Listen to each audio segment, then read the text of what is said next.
Hi everyone, welcome to Babies with Knives. Today we're going to be doing a character creation for The Epic of Dreams. And with us is creator Drew Cochran up above me. Hey Drew. Hey, how's it going, guys? It's going great. I'm really looking forward to learning more about your game. Uh, Thank you. I'm your host, Alice Peng, aka Lala Twiddle, and below me is Brandon Powers, my ever present and awesome co host. Howdy, howdy, everybody. Yeah, I'm super excited. Ran into Drew not that long ago in a kind of an Ask Me Anything that he was in. So I got to see a little bit about the Epic of Dreams there, and it sounded interesting. So I asked him to come over and see what he'd bring to the show and get to play it. Well, this is a game that's coming to Kickstarter on in May in later in May on the 23rd, I believe. May 26th. May 26th. I'm sorry, I was 3 days off, but May All 26th. good. So, since nobody's really gotten a good look at this game, could you give us a quick elevator pitch? We believe with the Epic of Dreams that the pinnacle RPG experience is when you and your friends are fully wrapped up inside of those high stakes, dramatic moments, and when you fully believe in the world that you are playing in to be real. And we have designed and distilled all of our mechanics such that they facilitate that sort of experience. We do this by minimizing the amount of game time that you're actually focused on playing and thinking about the numbers. We have some numbers. You can use dice, but you don't need to. And we essentially work through this thing called the Circle of the Muse. That's this guessing game that I will have a number in my head, or I'll roll a d20.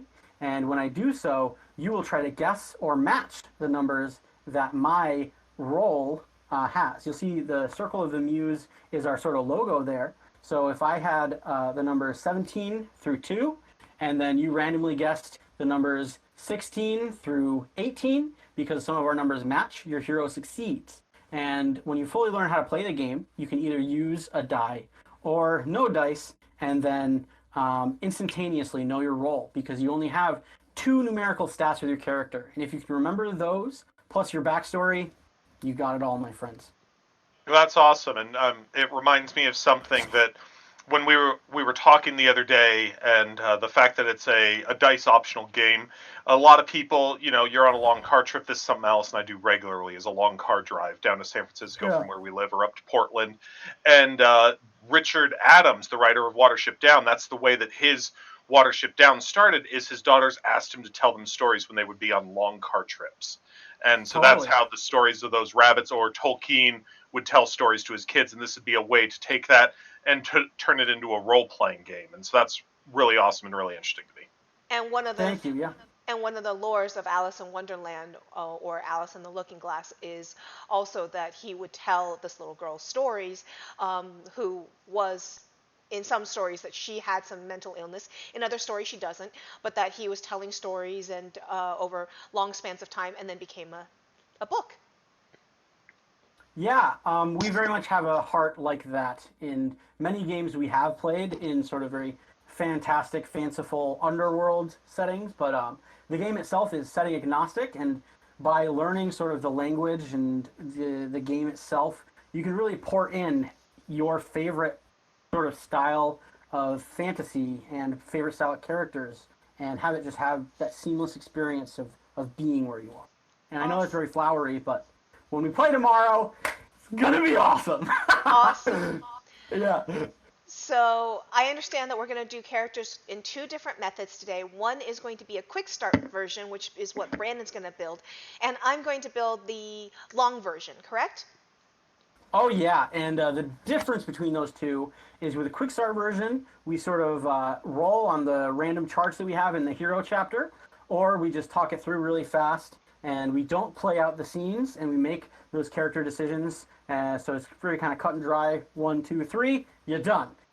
Because you can kind of take certain pieces of information and then infer the rest very quickly. That's very much how the game works. But then with the longer style, it's almost this Freudian exploratory experience where we're going to play through the formative developmental scenes that change your character's life such that they have to be thrust down the path to destiny. So it's going to be a See, lot of fun. See, given something I learned about you before we started filming, though, I suddenly want to make a character that wouldn't fit together well with everybody else's character tomorrow. So this is going to be funny. But yeah, why don't we get started on Brandon's character, and I will readjust my brain.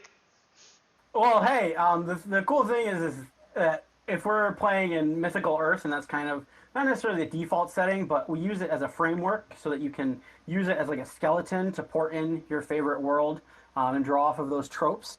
Well, we can very easily marry things. We've done a lot of weird stuff in the game, so don't worry about it. Throw me them curveballs. We'll see. Okay. So, Brandon, let's get started with your character. So That sounds awesome. I'm going to show everyone the Quickstart PDF, which is what we're going to be using. And you can see on the second page that there's even a QR code if you want to learn more about this game after you watch this. So, let's go. Let's go. All right, Brandon, tell me, what is your favorite fantasy setting or world or novel series or whatever? Well, I had a little insight that this question was coming, so I brought props to be able to answer that. So, number one, I'm going to have to say, is going to be Dragonlance Chronicles. This book, nice and thick, about 1,132 pages, if I remember correctly. I read between 6th and 7th grade during the summer. At the time, it was as thick of a book as I'd ever read. And the reason I have this copy that is normally bagged up is because that's the same version that I read back then. And so I got one when I saw it, and I leave it back. That's got to be so cool to have. Yeah. This is my D&D box set, which, as you can see, has been very well loved. The rest of it is down there, but I figured just bringing that, but it's a wonderful setting where humanity and some of the other demi races that they have tackled some of the trouble that they had in ancient times. The gods sundered the world with a mountain because the humanity had turned their backs on them and were using their names to do horrible things at times. And so it's an age where they've kind of lost a lot of that magic and the mysticism. The gods turned their back on them. There was no more divine magic. But they were coming out of that. Dragons were returning to the world. And it's a really awesome setting that I've enjoyed a lot. For the other one, that's a huge one that I think actually pairs really well with what I imagine for this game, is got to be Changeling the Dreaming. And boy. I really haven't played this game because I refused to DM it and nobody else wanted to DM it for me. But it's my absolute, probably, I don't know if it's my top game these days, but for about 15 years, this would be, if somebody asked me my number one role-playing game, I would have always said Changeling the Dreaming, even though I haven't. That's sick. I've got games like that too. I'm just going to insert this right here. Aid, if you're watching, you owe us this game. So those are going to be the two types of fantasy that I like the most, cool. And I think that they can mix very well together. I would agree. Did you see how shocked Drew was by the box, Brandon? No. Oh, you'll have to watch it later because he was absolutely floored. Get it, my friends. Awesome. So, step one with Quickstart Dreaming your hero in our vernacular is to determine your name and your titles. In the Epic of Dreams, titles are different phrases or adjectives that are related to your reputation. Reputation.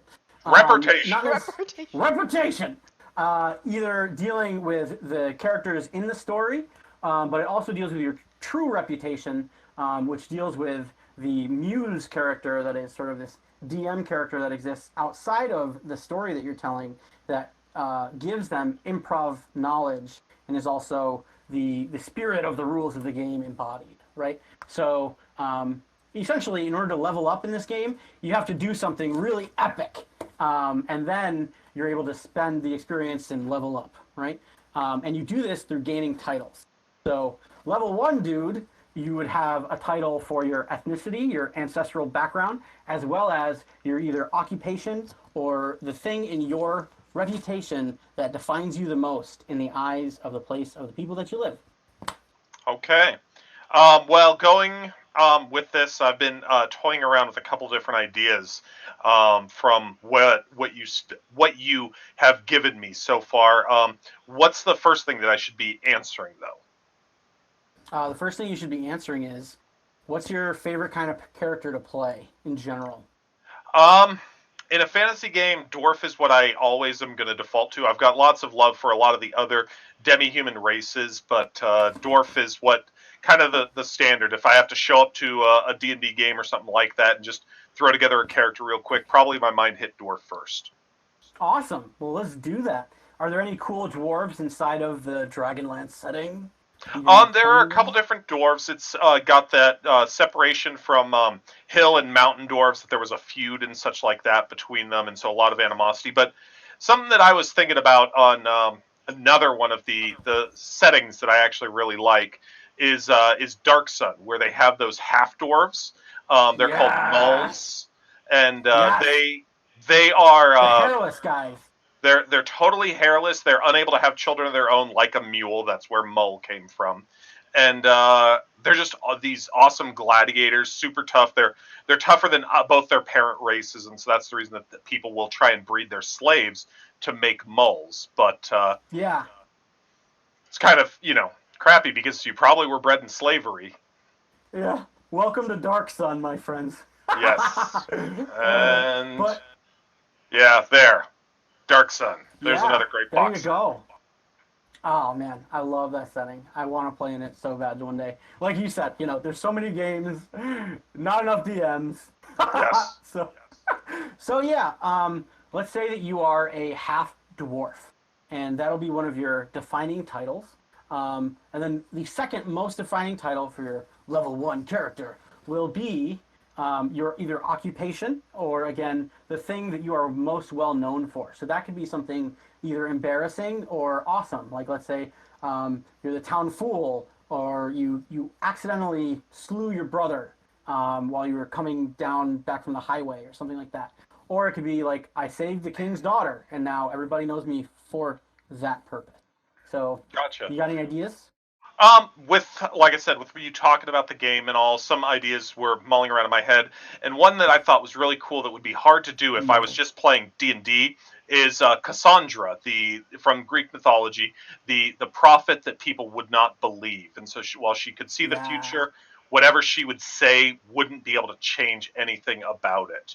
And I think Yeah. that's a really cool call to adventure for a character, is that you see the problems, but if you just warn people, they're not going to do it, and so you kind of have to keep it to yourself and take your own action on it.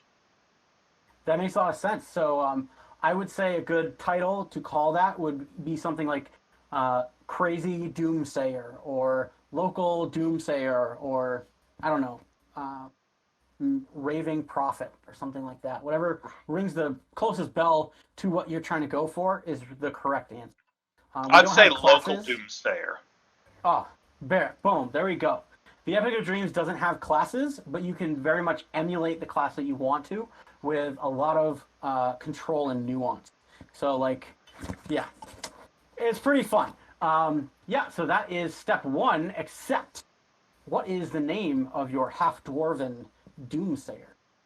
Since I was going with Cassandra, I was trying to think of a name that at least tipped its hat to that. I went through a few different ones I didn't like, and I came to Calberden for the name, and yeah, that son of a a dwarf and a human, kind of gets a little bit of that mysticism from the dwarven side, and probably that fact that he's straddling those lines is one of the reasons that he's able to see things that maybe aren't real and maybe are. Awesome. Yeah, so Calverdin, the half dwarf doomsayer. And with step one of three, we already know your other base stats. So, like we said before, if you can remember these two numbers and your backstory, you don't necessarily need a character sheet to play. And the second number that we have here is your order class. And that is a number between 0 and 7 that is static. It never changes unless you're polymorphed, because it's based on your race and physical size or spiritual prowess, might. And dwarves and all humanoids, all demi-humans, are of the order class 2, unless they're really big, honking. Like a Goliath might be order class 3 if you're trying to play D&D worlds. Different fairies would be order class 1, but each order class denotes a certain threshold of power and limitation inside of this comparative value system. So, for example, like a dwarf can carry a certain amount of stuff on his back, right? Like, he couldn't carry the same amount as an elephant could carry on his back, but he could definitely carry more than a human, but around that same amount. Would you agree? Yeah. Yeah. So by this, we can sort of compare quickly and infer and determine different limitations and different power thresholds of different facets. And order class 2 is the number that you will remember for the rest of our little campaign. And lots of stuff involves with that. Anyways, so the next step in our little Quickstart adventure is to choose your story stats. And you'll see on that sheet, you have these two sort of couplings. There's dreams and ideals, and flaws and agonies. And in this Quickstart version, we're just going to try and like talk through this and determine, like, oh, what would your dream be? Or, oh, what would your flaw be? Go through all 4 of those. And then, after we determine one, you get a slot. And you can spend that slot on either a skill, a status, which is like an adjective that has a lot of really cool bearings on your character, or an asset. So you could get like a pet or a really cool magic item. There's a lot of fluidity here that we can build a really cool character with. So, you ready? Yeah. Awesome. So, we have this half-dwarven doomsayer. We can, we won't assume anything, but we'll play with different ideas. So, let's say that maybe he's insecure about his identity and place in the world. Maybe he's living. Also, the other thing is, might not be a he, and that's up to you to decide. Yeah, we never went over that, so. I did mention he, so okay, cool. That's the vision that I have at the moment. I gender bend, so does Alice, all the time. In fact, we joke that I end up playing more female characters than she does, and she plays more male characters than I do, but... I love that facet of role-playing, that you really do learn about how other people like think and perceive when you do it long enough, you know, and that's part of the heart behind this game as well. So yeah, we'll go with your male half-dwarf doomsayer. So what would you say his raison d'etre, Martin Luther King, I Have a Dream, is, based on what we know right now? The reason for him to... Is this the reason for him to like be adventuring? Or... his overarching life goal. So like, for example, let's say if we're talking about Joan of Arc, she wants to bring an end to the 100 Years' War, and she wants to proclaim the gospel to the English people and all of this stuff, right? I would definitely say that for him, a lot of it is going to be kind of bringing about changing the destruction that he has seen that's coming. So to, you know, find some way to stop that, because he's tried to bring about that change through words before, and bad things happened to the people, or nobody believed him, that kind of stuff. Awesome. If he actually could convince somebody, some sort of accident befell them. Cool. So with all of these story stats, all of them you can spend for either one of those points we talked about, but your dream must be spent on this thing called a forte, which is your best skill, okay? And skills are sort of the meat and potatoes of your character in the Epic of Dreams. It's what you get the most reach modifier from on all of your circle checks. So let's say we're doing a circle check. In my mind, I have the numbers. You say 18. The range that you would add on to that 18, let's say 18, 19, 21, that would be given to you mostly by your skills. So your forte is your best skill, and you add your whole level to it as opposed to just half of your level rounded up, which is the normal for the rest of you. So, given that what's his name again? I'm sorry? Calberden. Given that Calberden has such a frustrating time and nobody believes him, would you say that his sort of prophetic gifts are his primary skill, his best thing that he has for him? Or by all means. Okay, cool. So there we go. We'll call that thaumaturgy, unless you want to have a better term for it that's more specific to your idea. But that's sort of divine magic. Thaumaturgy's fine by all means. So that's in Cool. skills. Yep, that'll be your skill, and then you'll put F next to that, denoting that it's your forte. And the thing about fortes is their minimum reach is always 2, and then it goes up equal to your level. So if your character is level 1, then it'll have a reach of 2 instead of 1. So reach 1 is the number that you guess and 1 more, or is it the number that you guess? So the number that you guess is called your check, and then you'll add your reach to that in a clockwise fashion. Cool. Yep. And the cool thing about thaumaturgy being a magic skill, you get access to spells. You start level 1 characters with spells equal to their order class. They're called rituals. We'll get to that pretty soon. Okay, but we have your dream. We also have your primary skill. Next, we'll go to your ideals, and we can use the story plot points that we've had to sort of weave in and figure out these next things. So, give me, what does your Doomsayer boy value the most? Coming up in the simple life, even though he wasn't able to be a part of it at times, people looked at him a little differently, and he aged at a different rate. I don't think he grew up so much with the visions. They kind of started happening to him as he reached adulthood. But by all means, if all the kids that you grow up with, they're an adult and you're still, a 10-year-old, that's going to be kind of hard.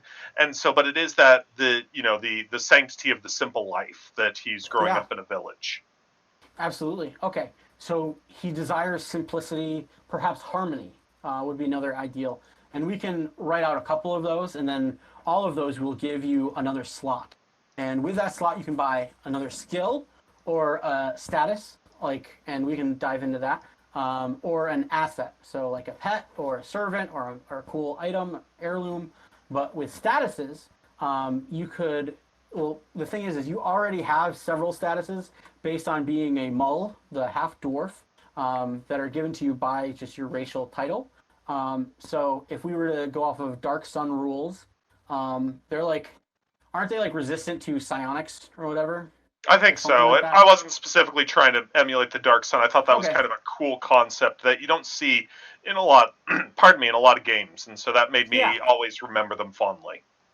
Cool. Yeah. So we could say that you have perhaps a light grasp on mythological dwarves, but you don't get all of them. But some of mythological dwarves' wheelhouse is actually that they can turn invisible at will. So we'll say as a status, you can have dwarven invisibility, and that's what you get from your racial title. And then if you want to say hardy stomach as well, you just have a really great constitution. That would be another dwarven racial status. So, and you write that inside of your status stuff. So those are adjectives, but they also alter what your sort of limitations are with your order class 2. So if you're a raven, you're order class 1, but you have wings, wings would be a status, you can fly. But if you're a snake, you don't have wings, you cannot fly as an order class 1. You can only wriggle. Yeah. So, any questions about that? And what would you like to spend your second slot on? How many ideals should I be looking at, first of all? 2 or 3. 2 or 3? Is fine. Okay. I've got 3 that I kind of figured out on as we were talking and such. Yeah, you find that it's kind of just brings it all together. But tell me what they are. Yeah. Education brings improvement. Even though as a dwarf and being physical, that there's a lot of options there. I definitely saw with that Cassandra aspect, as well as the fact that he's accessing this magic. That he's kind of an educated individual. He initially, when you talked to me about profession, I was looking through and thinking about it, and I was like, a scribe or something like that is what he was actually trained to be. And so he values that education that he has had lots of time to develop, because if his father had him when he was 20 as a human, then 60 years later he's built like a man and should be off on his own. Or not 60 years later. 40 years later, his father is 60 at that point. Yeah. Lots of time for that education to be instilled into him.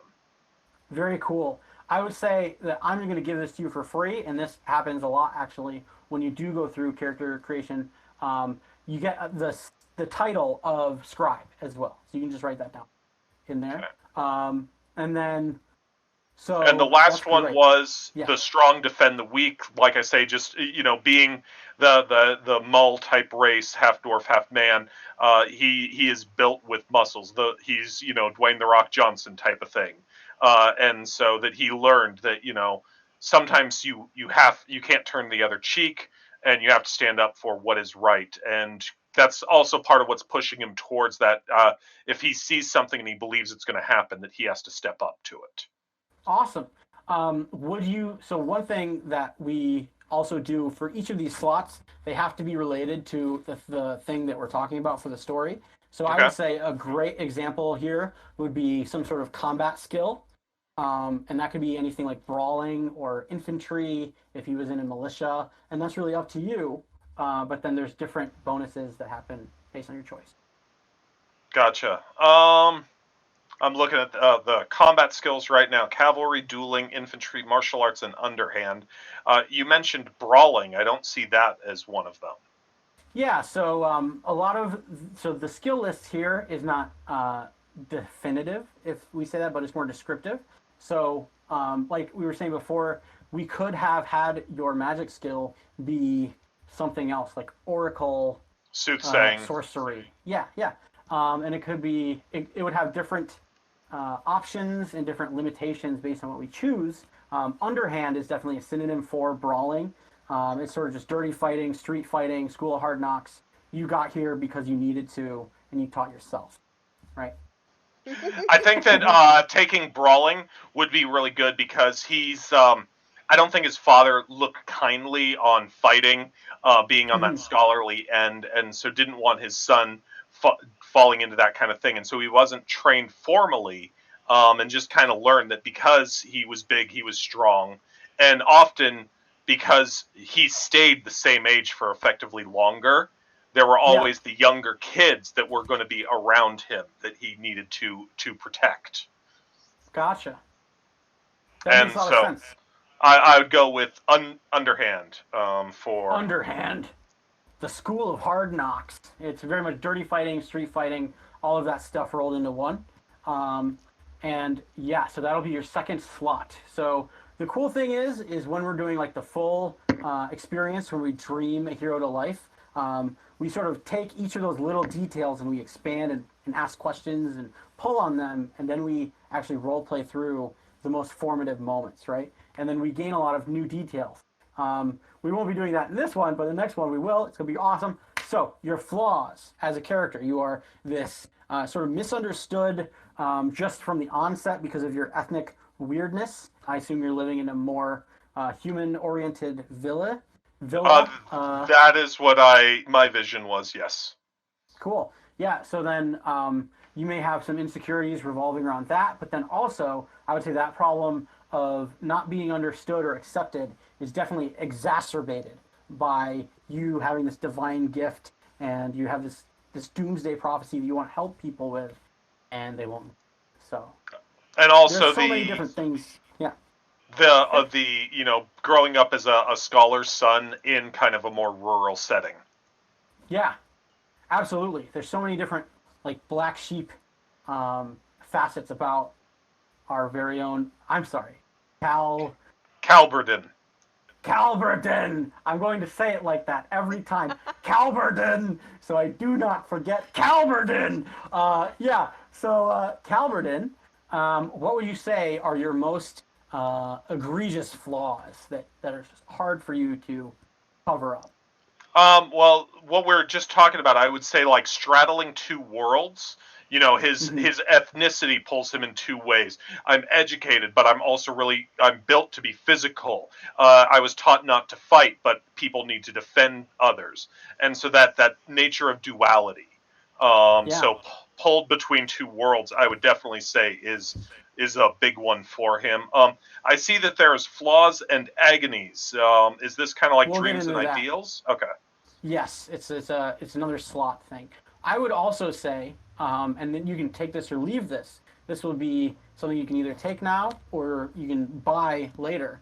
And I would say that your character perhaps has this very unique sense of pride, right? Like he's been gifted this wonderful gift, and these bumpkins can't understand him, and they don't look upon him well, but he knows that he's got the mojo, right? And perhaps he's short with, or another flaw could be that he's short with people that do not understand. I definitely want him to be hard, that he has a hard time lately, especially relating to people. Part of that also goes to the fact that the kids that he initially remembers playing with, they're old men, basically, at this point in his life, where he's just becoming a young man and really needs to take on. And so he has a hard time with that. But so relating to people socially is not something that he's really that experienced with in his current role. That makes sense. He's but yeah, also that zeitgeist and a black sheep all at once. I love him. Halberden. Did I get it right? Yes. Calbradin. So awesome. So those are some great flaws. Just let me know what you have written down, and then we can figure out what we're going to spend that slot on. Oh boy. So I'm going with pulled between two worlds, gifted visions of destruction. And then I'm not certain on how I like gifted visions of destruction. I was trying to start that off as a part of what he's takes pride in, or something that like he realizes the importance of it. And then I definitely something about not being able to relate that well to people anymore. Though that might be actually part of that visions of destruction that he kind of sees the Raceland in Dragonlance, which you might have heard just from being in this kind of field. That he sees people literally dying in front of his eyes, kind of thing. I would say hard to relate to would be a great phrase. So yeah. So if we're taking all those things into account, that he sort of has one foot in each world, and then he's hard to relate to, perhaps something that he could have as a slot could be something that sort of reinforces his weird sense of neuroticism. So I would say it could be an asset, like maybe he has a journal that has a lot of like really valuable secrets in it, and it's also just a valuable piece of equipment just because it's a book, and books are hard to come by.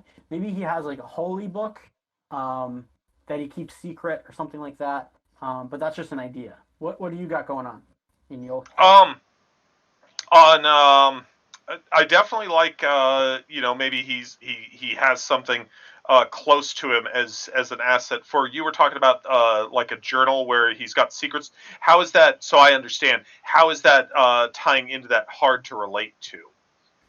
So I figure if he is so misunderstood, then he's probably trying to be understood through other means that he uses, right? So like when I'm a teenager, I'm going to listen to hard rock music because screw you, mom and dad, and then I find belonging there, right? So if you're trying to find belonging in some sense, your character may be writing things down in this journal. Maybe it's even like a holy book that he was given to him by his erudite father, and then he's just writing over the holy text and he's ruining it or something like that. That's just an idea that I have, but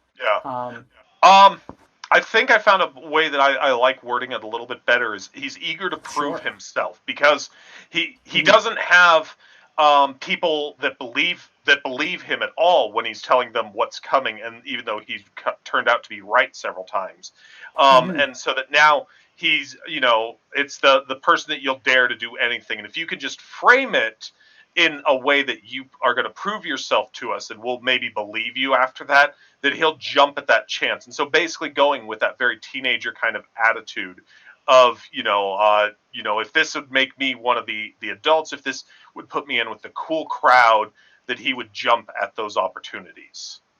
Yeah. Um, Yeah. so for statuses, would like outcast be an appropriate status that you might put onto that? I would say that you would you could have that as a status. I would say we would want to word it such that it gives you some kind of bonus. Okay. So I would say that he's either very nimble or reactive. Actually, we could turn that into a skill, and as a skill, reward him with either sight or quick thinking, so that he is. So yeah, we have instinct as a skill. So that could be something that we give him, and then he get a reach of 2 whenever he's reacting to anything that could sort of harm him or set him off, if that makes sense. Yeah, I follow that. So if he's eager to prove himself, I think that might fit into athletics. Yeah, I That would say this. I would say so as well. Okay. Yep. So cool. We'll spend that on that, and Uh, then for the gifted visions of destruction, and you were talking about a journal, like a journal of his foresight, yeah, where he and has recorded the things because he's learned that nobody will listen to him when he tries to warn them, and so he's just writing it down. you can definitely put that into your inventory, and that we usually do in the details phase, which is after the story phase. But it does bleed into each other, and it just gets work done. So let's get work done. You know what I'm saying? Um, yeah. So then finally, in your stories here, we have your agony. Okay, and what that is the formative moment in your life that is the most harrowing. So That Ben died because that I finally convinced them to do something about what I told them. there you go. That's perfect. And the thing is these sort of things adventurers will carry with them their whole lives. They'll never speak about it to anybody that they meet, but it's a weight that they carry with them that they either want to banish from their own soul or something that they will forever want to prevent in the lives of themselves and others again.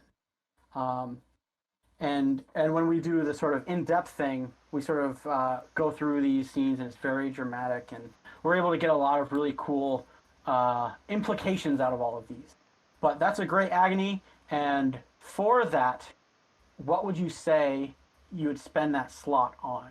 Either a skill, a status, or an asset. Maybe you have like the signet ring of the noble that died, and he gave it to you when he realized that you were right, and then he perished.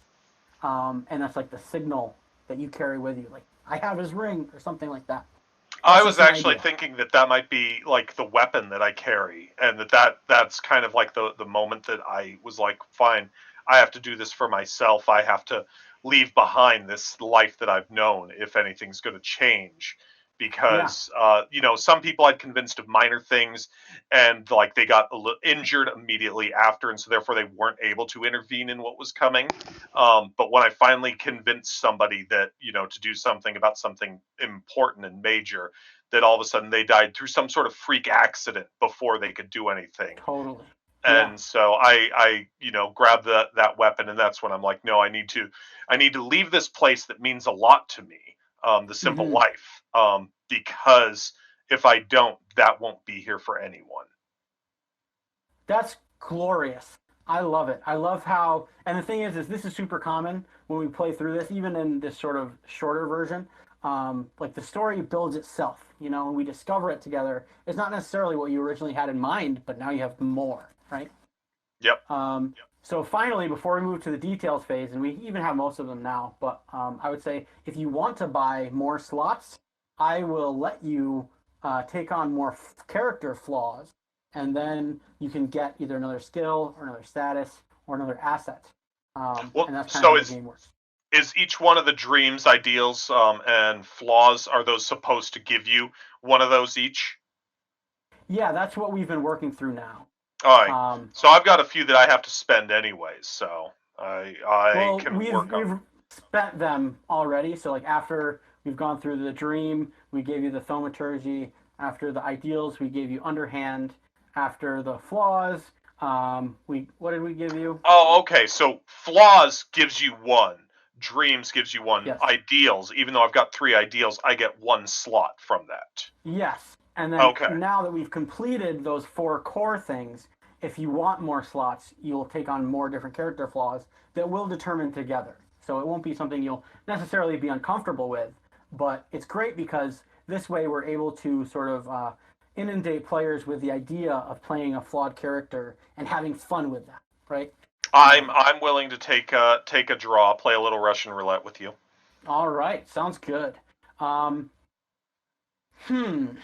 So, if we're talking sort of like this kind of rugged, almost Baptist preachery prophet traveling the realms, he's been through a lot, he's seen a lot, he saw the man die in front of his eyes. Also, what is the weapon that you got? I want to make sure that it's either like an heirloom weapon or bejeweled or just really dazzly, and it's like the sign of your eminence, as it were. I would, even though I'm a dwarf and I'd love to like be like it's a hammer or something like that. I think that the most common like sign of it's a weapon is going to be a sword, and that even is really important because a sword is a weapon, a hammer is a tool, an axe is a tool. They're designed to be weapons, but they can still be used as a tool. That sword is really supposed to be this thing, and so it's really there's no turning away from that aspect Absolutely. to the side that his father talks about. It And so, also displays regality in certain instances, so that yeah. ties in well as well. And so, Cool. and definitely, and maybe it's the Dragonlance aspect where the gods were gone and people didn't believe in them. There were these new gods, which were, people just kind of trying to take your money and such. And I definitely I don't put him into having that religious perception of it, though that might be Sure. the source of his power, but that's not where his current belief is. In fact, he would sooner Yeah. think that he's kind of been cursed by this. Totally. Yeah. Actually, riffing off of that, the flaw that I was going to say is that he's quick to curse and belittle and almost attack those who would falsify or refute his visions. Right. So like maybe he rebukes people very quickly. So I would say if you want to take on that flaw, then you'll get another slot, and you can either turn that into a third skill or a powerful status, or even another spell slot, because you have two spells that will determine really quickly. And then I think that's all of the details except for what you have in your inventory for us to go over. So Gotcha. Well, I your definitely your think choice. that I like it. I definitely think that we need to have something that recognizes that academic background. And so there's academic skills. And there was also the trade skill of scribing. Yeah, So I'm thinking that scribing might be a really good place to. awesome. Cool. So then we'll say for his flaw, you put something down that's sort of like quick to rebuke, and then you have the scribing skill as your third skill. And now, unless you want to buy more things, we can move on to the details and sort of wrap this up. Yeah, let's go ahead and wrap that up. Awesome. So right now you have your sword, you have the journal that we gave you before. I think it would be ironic if you are traveling this traveling prophet and you are this half dwarf that you actually had a mule that carried your stuff for you. A mule for What the do you say? mole, huh? Yeah, There yeah. we go.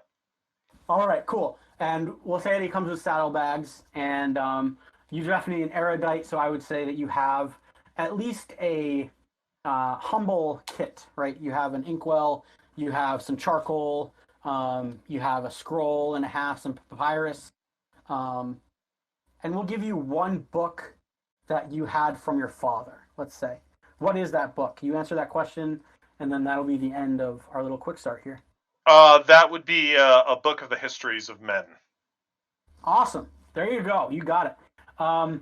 Yeah. So tonight we've sort of gone through the back and forth Quickstart version, but inside of the book itself, there is also ample examples for each of these fields for dreams, ideals, flaws, agonies, statuses, skills, and you can also, instead of going through this process, just roll them up randomly. Very OSR, right? And we've made sure that the entries that are in there are sort of nuanced and they have weight with them and they're interchangeable. So we got a lot of really cool randomized characters that you can build on the fly. So That's really cool. With that, we're going to wrap up the first video of this and create a second video introducing everyone to the other version of character creation. Which, luckily, we won't have to teach us all about so many of the choices. So Yeah. hopefully it'll be shortened there, but we'll get more into it with what we hear Lala and Drew role-playing through. Yes. Oh, you'll be in there too, my friend. You don't even know, okay? We're about to game tonight. Hey Blades! Thank you so much for watching another Babies with Knives video. If you liked what you saw, please don't forget to subscribe to the channel. Go follow us on Facebook and Twitter, and come join the conversation in our Discord server. If you want to keep content like this coming, come check out our Patreon and consider subscribing. All links for this is provided in the description below. And remember, come back next time to get honed!